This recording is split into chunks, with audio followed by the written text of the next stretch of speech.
हर घर की कहानियाँ टीवी। शोभना और नंदलाल अपनी बेटी और दामाद का गृह प्रवेश करवा रहे होते हैं। आइए दामाद जी, आज से ये घर आपका। वो सब तो ठीक है, बस जल्दी से रस्मों को पूरा कीजिए माँ जी, मुझे बहुत नींद आ रही है। हाँ हाँ, क्यों नहीं, आपको तो नींद आएगी ही, लेकिन उससे पहले मुझे नींद आ रही है। आपको घर का काम भी तो करना है। मैं इस घर का घर जमाई हूँ और जमाइयों को कितनी इज्जत मिलती है ये तो तुम जानती हो ना। हमारे घर में जमाई को इज्जत नहीं मिलती, बल्कि बेटी को इज्जत मिलती है। जिस तरह से बुआओं को ससुराल जाने पर इज्जत नहीं मिलती, इस तरह से घर जमाई को उसके ससुराल में कोई इज्जत नहीं देता।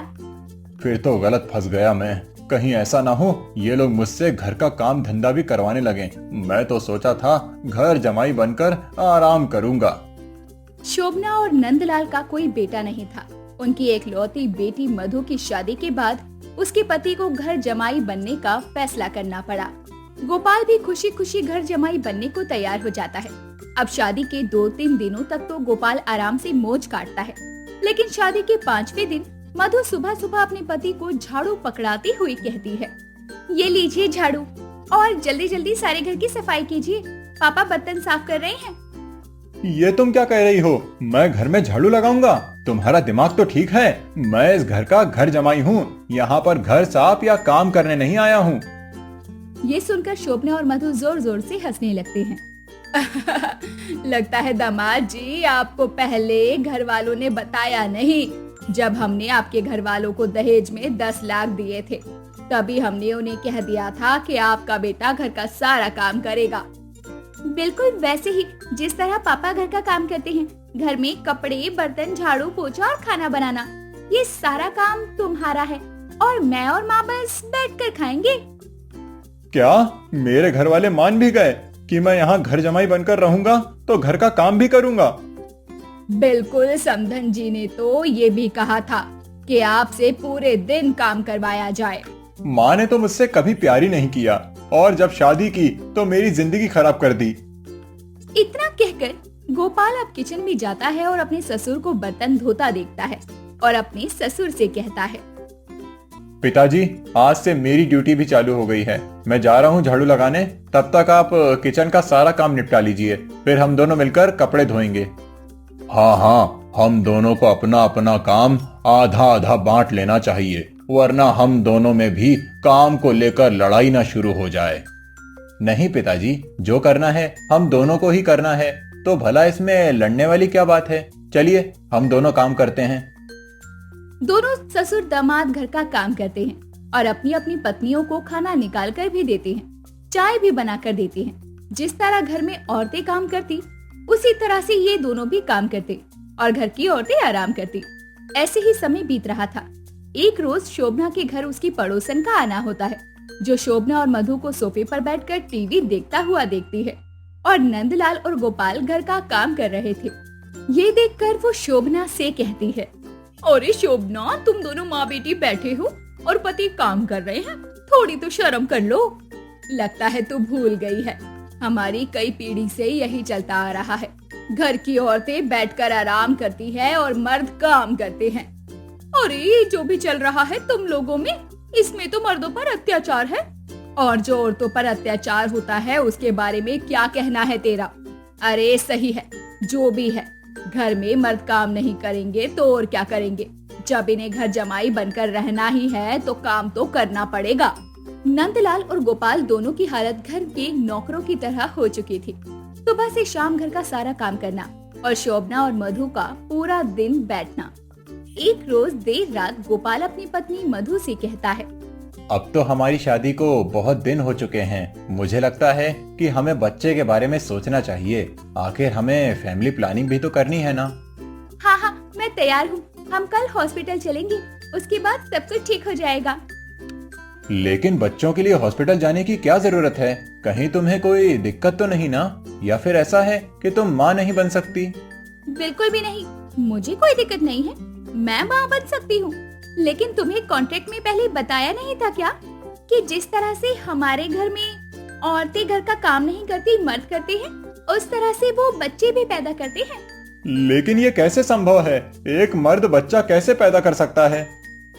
आज के समय में सब संभव है, बस इसके लिए हमें डॉक्टर से बात करनी होगी। सब हो जाएगा, लेकिन बच्चे तुम ही पैदा करोगे, बाकी ध्यान रखने के लिए तो मैं हूँ ही ना। इतना सुनकर गोपाल चक्कर खाकर गिर जाता है। उसे क्या पता था कि घर जमाई बनने का मतलब बच्चे पैदा करना भी है। अब अगले ही दिन मधु डॉक्टर के पास जाती है और अपने पति के गर्भवती होने की बातचीत करती है।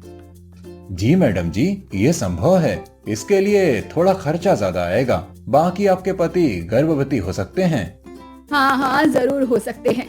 मेरी बेटी को भी मेरे पति ने ही जन्म दिया है, तो भला मेरे दामाद जी बच्चे को जन्म कैसे नहीं दे सकते। और उस समय तो इतनी सुविधा भी नहीं थी, फिर भी मेरे पति ने फूल सी बेटी को जन्म दिया। ये सब मैं बिल्कुल नहीं कर सकता। मैं ऐसा नहीं करूंगा। नहीं नहीं। डॉक्टर साहब, अभी हम चलते हैं। पहले दामाद जी को मना ले, उसके बाद आपके पास आएंगे। अब सभी घर आ जाते हैं। गोपाल मायूस था। उसे कुछ समझ नहीं आ रहा था कि आखिर उसके साथ क्या हो रहा है। अब गोपाल अपने ससुर के पास जाता है और मायूस होकर अपने ससुर नंदलाल से कहता है, पिताजी, ये मैं क्या सुन रहा हूँ? मधु को आपने जन्म दिया है? हाँ हाँ, मेरी फूल सी बेटी को मैंने ही जन्म दिया है।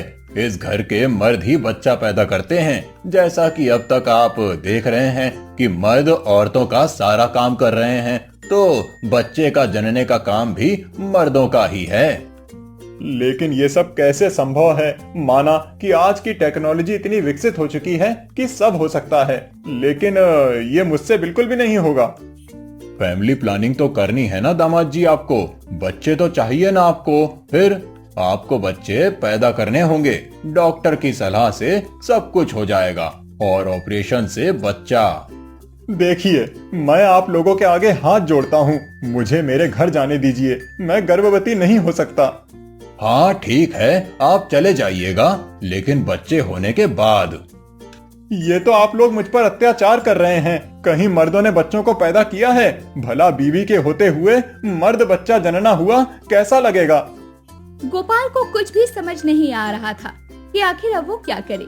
इधर मधु, शोभना, नंदलाल सभी उसे फोर्स कर रहे थे बच्चा पैदा करने के लिए, और हार कर डॉक्टर की सलाह लेकर गोपाल जल्दी ही गर्भवती भी होने वाला था।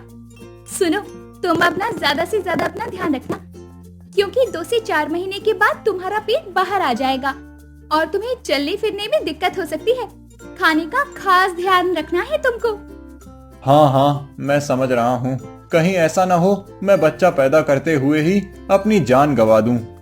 ऐसा कुछ भी नहीं होगा दामाद जी, ऐसी बातें ना करें आप। सब अच्छा होगा, बस यही सोचिए।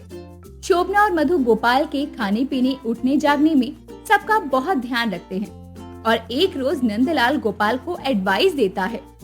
दामाद जी, आप अपना खास ध्यान रखिए। ऑपरेशन के बाद आपको थोड़ी दिक्कत होगी, लेकिन सब ठीक हो जाएगा। मैंने भी बच्चा पैदा किया है। ससुर जी, आप मुझे हिम्मत दे रहे हैं या डरा रहे हैं? मैं तो पहले से ही डरा हुआ हूँ कि क्या होने वाला है मेरे साथ। डरा नहीं रहा, बस बता रहा हूँ। और कुछ महीने तो घर से बाहर निकलना भी मुश्किल हो जाएगा आपका। और कुछ ऐसा वैसा खाने का मन करे तो मुझे बता देना, मैं लाकर दे दूंगा आपको।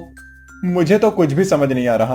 ये घर है या मर्दों के प्रेग्नेंट होने वाला हॉस्पिटल, जहाँ ससुर ने बच्चा जना हो और अब दामाद भी बच्चा पैदा कर रहा है। ये रिवाज कई पीढ़ियों से चलती आ रही है दामाद जी, तो इसे अपनाना तो होगा ही। कुछ दिन के बाद गोपाल का पेट भी बाहर निकल आता है और आसपास वाले लोगों को भी पता चल जाता है कि गोपाल पेट से है, क्योंकि बच्चा तो गोपाल को ही पैदा करना था रिवाज के हिसाब से। और गोपाल का मधु और उसकी सास शोभना भी खूब ध्यान रखते हैं।